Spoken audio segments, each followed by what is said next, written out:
రఘురామకృష్ణరాజు గారి కేసులో బీహార్ ఐపీఎస్ అధికారి సునీల్ కుమార్ నాయక్ చివరికి అరెస్టు కాలేదు. ఎందుకంటే అక్కడ స్థానిక కోర్టు ఆయనకి రిలీఫ్ ఇచ్చింది. ఈ మొత్తం వ్యవహారం చాలా డ్రామాటిక్గా జరిగింది.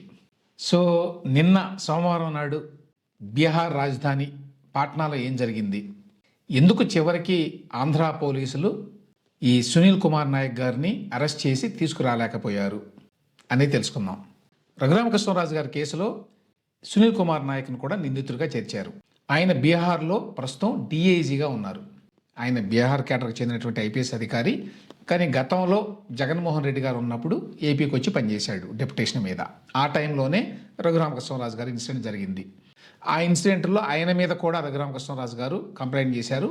అందువల్ల అతను కూడా నిందితుడిగా చేశారు. ఈ నేపథ్యంలో అతన్ని ఈ కేసులో ప్రశ్నించడానికి 2 సార్లు గుంటూరు పోలీసులు అతన్ని ఇంట్రాగేషన్కి పిలిచారు. కానీ 2 సార్లు కూడా ఆయన రాలేదు. ఈ నేపథ్యంలో ఆయన అరెస్ట్ చేయాలని అనేటువంటి ఆలోచనతో విజయనగరం ఎస్పీ, ఈ కేసులో ఆయన దర్యాప్తు అధికారిగా ఉన్నారు దామోదర్ గారు, ఆయన నాయకత్వంలో పాట్నాకి ఒక పోలీసు బృందం వెళ్ళింది.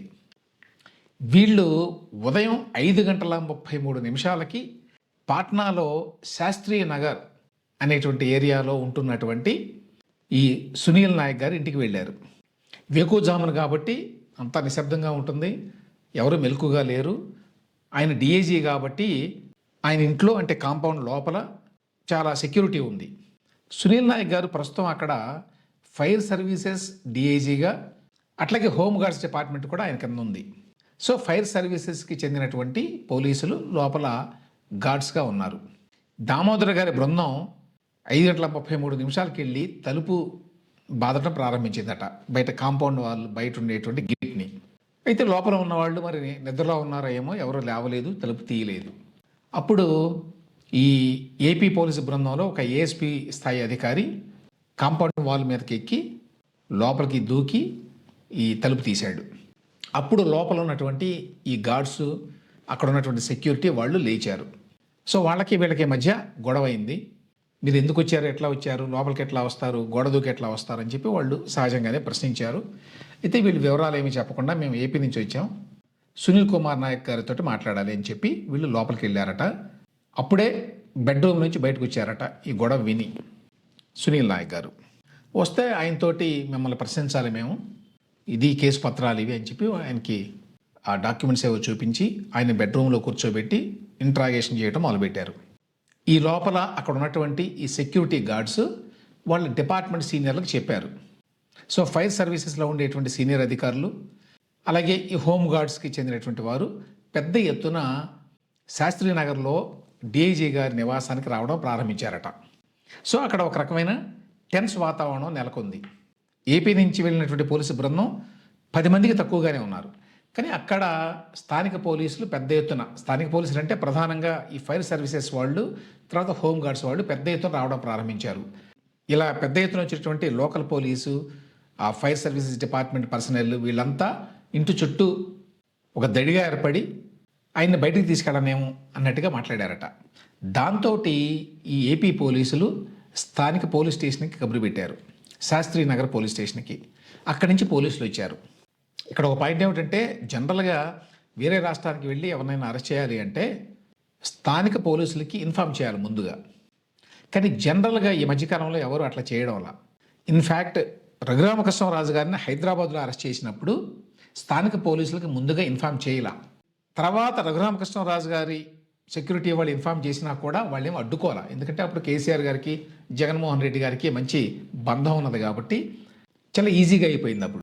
సో అప్పుడు శాస్త్రీ నగర్ పోలీసులు వచ్చారట అక్కడికి. వస్తే ఏపీ పోలీసులు వాళ్ళకి ఎక్స్ప్లెయిన్ చేశారు. వాళ్ళు కూడా కోఆపరేట్ చేయడానికి ట్రై చేశారు. సో 12:30 వరకు కొనసాగింది ఈ డ్రామా అంతా.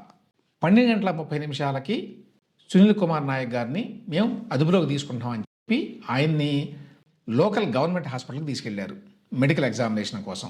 అక్కడ మెడికల్ ఎగ్జామినేషన్ అయిన తర్వాత 1 లోకల్ మేజిస్ట్రేట్ దగ్గరికి తీసుకెళ్లారు. అక్కడ మళ్ళీ వేరే డ్రామా జరిగింది.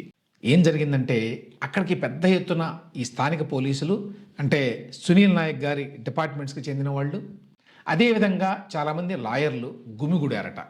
గుమిగూడి ఏపీ పోలీసులను ఏమీ మాట్లాడనివ్వలేదట. మేజిస్ట్రేట్ గారు వారెంట్ ఏది, అలాగే కేస్ డైరీ ఏది అని అడిగారట. ఏపీ పోలీసులు అవి లేవని చెప్పారని, అవి లేవు కాబట్టి నేను ట్రాన్సిట్ వారెంట్ ఇవ్వను అని చెప్పి స్థానిక మేజిస్ట్రేట్ అన్నారని కొన్ని పత్రికల్లో వార్తలు వచ్చినాయి. వేరే రాష్ట్రానికి వెళ్ళి ఎవరినైనా సరే అరెస్ట్ చేసి తీసుకురావాలంటే లోకల్ మేజిస్ట్రేట్ అనుమతి కావాలి, దాన్ని ట్రాన్సిట్ వారెంట్ అంటారు. ఆ ట్రాన్సిట్ వారెంట్ లేకుండా తీసుకురాలేరు. అయితే ట్రాన్సిట్ వారెంట్ ఇవ్వడానికి ఆయన నిరాకరించారు. దీనికి సంబంధించి స్థానిక పత్రికల్లో, ఇక్కడ తెలుగు పత్రికల్లో కూడా రకరకాల కథనాలు వచ్చినాయి. నేను బీహార్ పత్రికలు కూడా చాలా చూశాను ఏ విధంగా రిపోర్ట్ చేశారని. కొన్ని చోట్లేమో వీళ్ళు కేస్ డైరీ వారెంట్ అడిగితే ప్రొడ్యూస్ చేయలేదు ఏపీ పోలీసులు, అందుకని మేజిస్ట్రేట్ తిరస్కరించారు ఆయన ట్రాన్సిట్ని అని చెప్పి రాశారు. ఈనాడు పత్రికలోనేమో పోలీసులు యాక్చువల్గా వారెంట్ ఉన్నది, కేస్ డైరీ ఉన్నది అని చెప్పి మేజిస్ట్రేట్ గారికి చెప్పే లోపలే అక్కడ స్థానికంగా ఉండేటువంటి పోలీసులు, లాయర్లు పెద్ద ఎత్తున గొడవ చేసి వీళ్ళని మాట్లాడనివ్వలేదు. 2 నిమిషాల్లోనే మేజిస్ట్రేట్ ఈ ట్రాన్సిట్ వారెంట్ని డిక్లైన్ చేస్తూ ఆర్డర్ ఇచ్చేశారు ఆ గందరగోళం మధ్య అని రాశారు. సో ఈ రెండిట్లో ఏది నిజమో తెలియదు. కొన్ని చోట్లేమో తెలుగులో ఉన్నాయి పేపర్స్ అన్నీ, ఇవి తెలుగులో తీసుకొస్తే ఎట్లా అని చెప్పి మేజిస్ట్రేట్ అన్నారని చెప్పి ఒక హిందీ పత్రికలో రాశారు. మరి ఏపీ పోలీసులు కనీసం వారెంట్ కూడా లేకుండా పాట్నా దాకా వెళ్ళి ఆయన అరెస్ట్ చేయాలనుకున్నారా అనేది తెలియదు. ఏమైనప్పటికీ ట్రాన్సిట్ వారెంట్ని మేజిస్ట్రేట్ డిక్లైన్ చేశారు. ట్రాన్సిట్ వారెంట్ని డిక్లైన్ చేయడమే కాకుండా 30 రోజుల పాటు సునీల్ నాయక్ గారి మీద మీరు ఎటువంటి కోయర్సివ్ స్టెప్స్ తీసుకోకూడదు అన్నారు. బలవంతంగా ఆయన మీద ఎటువంటి చర్యలు తీసుకోకూడదు అని చెప్పి, అంటే అరెస్ట్ చేయకూడదు, అదుపులోకి తీసుకోకూడదు. అంటే 30 రోజుల లోపల సునీల్ నాయక్ గారు కోర్టుకి వెళ్ళి బెయిల్ తెచ్చుకోవచ్చు, ఆ అవకాశాన్ని కల్పించారు. సో దానివల్ల ఆంధ్ర పోలీసులు సునీల్ నాయక్ గారిని వాళ్ళ అదుపులో నుంచి వదిలేయాల్సి వచ్చింది. ఆయన వెళ్ళిపోయారు అక్కడి నుంచి.